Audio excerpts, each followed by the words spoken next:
आज हम ऐसे बंदे की बात करेंगे जिसकी दौलत के बारे में अगर आप लोगों से पूछें तो वो एक ही जवाब देंगे, इनकैलकुलेटेबल, मतलब बेहिसाब। इसके पास इतनी ज्यादा दौलत थी कि अगर हम कंपेयर करें आज के कंट्रीज की जीडीपी से तो दुनिया के 78% कंट्रीज के जीडीपी भी इससे कम है। तो वो शख्स और कोई नहीं बल्कि मनसा मूसा है। इसकी दौलत को एस्टिमेट किया जाता है 400 बिलियन डॉलर तक। ये इतने ज्यादा पैसे होते हैं कि बंदा अपनी लाइफ टाइम में भी स्पेंड नहीं कर सकता। लेकिन मजे की बात यह है कि मनसा मूसा ने ये भी अपनी लाइफ टाइम में करके दिखाया। किधर गई उनकी सारी दौलत और आखिर वो कैसे इतने अमीर हुए और अपने छोटे से अफ्रीकन एम्पायर को इतना बड़ा कैसे बना दिया, आए देखते हैं। ये बात है 1312 की, जब माली जो कि छोटा सा किंगडम था वेस्टर्न अफ्रीका का, इधर का रूलर था बादशाह अबू बकरी। वो चाहता था कि उसका किंगडम और ज्यादा एक्सपेंड हो। तो उसने क्या किया कि सैकड़ों शिपों को तैयार किया और अटलांटिक की तरफ भेज दिया कि देखो वहां पे पानी के उस पार कोई जमीन है। लेकिन जितनी भी कश्तियां उसने भेजी थी वो सारी की सारी विर्लपूल के जद में आ गई थी। मतलब ये समुद्री चक्र होता ना, उसकी जद में आ गई थी। उसमें से सिर्फ एक ही कश्ती बची थी जिसने आके बादशाह को ये बात बताई थी। फिर बादशाह अबू बकरी ने डिसाइड किया कि वो खुद जाएंगे एक्सप्लोरेशन के लिए। उन्होंने 3000 शिप्स को तैयार किया और अपनी एक्सप्लोरेशन और किंगडम को एक्सपेंड करने के लिए निकल पड़े। जाने से पहले उन्होंने मनसा मूसा को माली किंगडम को संभालने का कहा था और उनको पूरी पावर दी थी माली किंगडम की। अबू बकरी ने मूसा को टेम्परेरी रूलर बनाया था। लेकिन इस सफर पे निकलने के बाद ना अबू बकरी कभी भी वापस नहीं आए। हिस्टोरियंस जो है ना वो ये मानते हैं कि बादशाह अबू बकरी ना अमेरिका पहुंच गए थे और वही लोग थे नेटिव अमेरिकन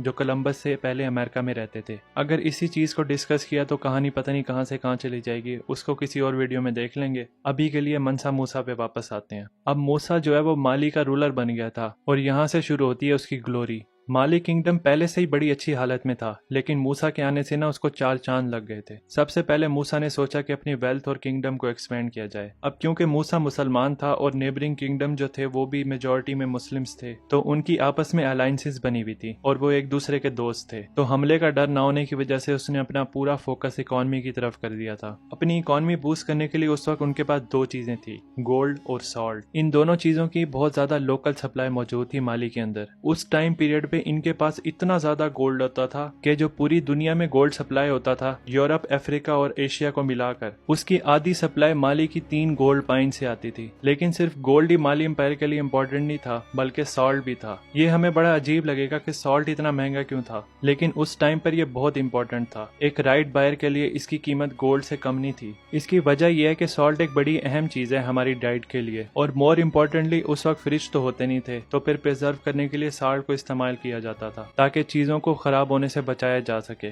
तो उस टाइम पीरियड पे सॉल्ट तो प्राइसलेस था। इन चीजों से मूसा ने बहुत ज्यादा कमाया। ये तो बात हो गई कमाने की। अब बात करते हैं उसके खजाने की कि उसका क्या हुआ। मूसा ना बहुत ज्यादा प्रैक्टिसिंग मुस्लिम था, तो इस्लाम के 5 पिलर में से एक पिलर है हज करना, क्योंकि ये करना मुसलमानों के लिए लाजमी होता है अगर वो इसको अफोर्ड कर सकते हैं फाइनेंशियली और फिजिकली। तो मूसा ने सोचा कि वो हज करेंगे। इनका ट्रेवलिंग रूट जो था ना वो था माली से कायरो, कायरो से मदीना और फिर फाइनली मक्का। ये जो उनकी जर्नी थी ना वो इंसानों की तरफ से की गई सबसे रिमार्केबल जर्नी में से एक जर्नी थी। मतलब इनके साथ 60,000 लोग थे, 100 हाथी थे, 80 ऊंट थे, 50 हाईली ट्रेन्ड गार्ड थे और इतना खाना पानी और जानवर खाने के लिए कि वो सब के लिए काफी थे। आप और मैं कहीं जाते हैं किसी ट्रिप पे तो हम अपने साथ थोड़ा एक्स्ट्रा कैश जरूर रखते हैं, तो मूसा ने भी अपने साथ रखा था। और एक्स्ट्रा कैश का तो अलग ही लेवल का मतलब होता है जब आप पूरी दुनिया के सबसे अमीर तरीन इंसान हो। ये इनके लिए था 21,000 किलो ऑफ प्योर गोल्ड। आप ये सोच रहे होंगे कि इतना सारा गोल्ड उन्होंने अपने साथ ट्रांसपोर्ट कैसे किया था, लेकिन टेंशन ना लो, उनके पास 12,000 गुलाम मौजूद थे ये काम करने के लिए, और हर गुलाम को तकरीबन 2 किलो सोना उठाने को दिया था। इसके साथ वो हजारों किलो गोल्ड डस्ट भी लाए थे अपने साथ,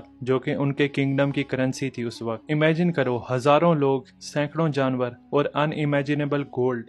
ये कहना बिल्कुल ठीक रहेगा कि दुनिया में आज तक किसी ने इस तरह की वेल्थ डिस्प्ले नहीं की जिस तरह मूसा ने अपने मक्का के ट्रिप पर की थी। इतना सारा गोल्ड वो अपने लिए तो नहीं लाए थे, वो ये सब गरीबों में बांटने के लिए लाए थे। हाँ, ये सारा का सारा गोल्ड। एक्चुअली इस्लाम का एक और पिलर है ज़कात देना, मतलब चैरिटी करना, अपने माल में से कुछ हिस्सा अल्लाह की राह में खर्च करना। वो सारा गोल्ड जो वो अपने साथ लाए थे वो बांट दिया था उन्होंने गरीबों में। इसका इम्पैक्ट ये हुआ था कि जिस जगह उन्होंने गोल्ड बांटा था ना उस एरिया में डिफ्लेशन हो गई थी और गोल्ड की प्राइसेस ना क्रैश हो गई थी, इंक्लूडिंग मेन सिटीज जैसे कि कायरो, मक्का और मदीना। कई सालों तक रिसेशन रहा था इन एरियाज में। अपनी जर्नी में सिर्फ उन्होंने गोल्ड ही नहीं बांटा था, बल्कि मैंने आपको बताया था कि एक प्रैक्टिसिंग मुस्लिम थे। तो मूसा ने अपनी जर्नी में एक नया ट्रेडिशन शुरू किया था। अपनी जर्नी में वो फ्राइडे के दिन जहां पर भी होंगे ना, उस जगह पे वो मस्जिद बनवाएंगे। अब देख लो, उनका ये सफर 2700 माइल था और उनको ये करने में 2 साल लग गए थे। तो अंदाजा लगाओ कि उन्होंने कितनी सारी मस्जिद बनवाई होंगी। हज करने के बाद जब वो वापस आए थे ना, तो अपने किंगडम में उन्होंने काफी सारी मस्जिदें बनवाई थी और मदरसे भी बनवाए थे जिधर लोगों को इस्लामिक टीचिंग दी जाती थी। ये उस टाइम पीरियड की बात है जब यूरोपियंस और एशियन सोचते थे कि अफ्रीका में सिर्फ जंगली और अनसिविलाइज्ड लोग ही रहते हैं। मूसा की वजह से ही माली जो है ना, उस टाइम पर मैप पर शो करवाया गया था। मूसा की वेल्थ जो थी ना, वो लिमिटलेस थी, लेकिन उसने अपनी मेजॉरिटी ऑफ वेल्थ जो थी ना, वो गरीबों में बांट दी थी ताकि उनकी जिंदगी अच्छी गुजर सके। तो ये थी मनसा मूसा, रिचेस्ट मैन एवर की कहानी। वीडियो अच्छी लगी है तो लाइक करना, नए हो तो चैनल को सब्सक्राइब करना। Thanks for watching.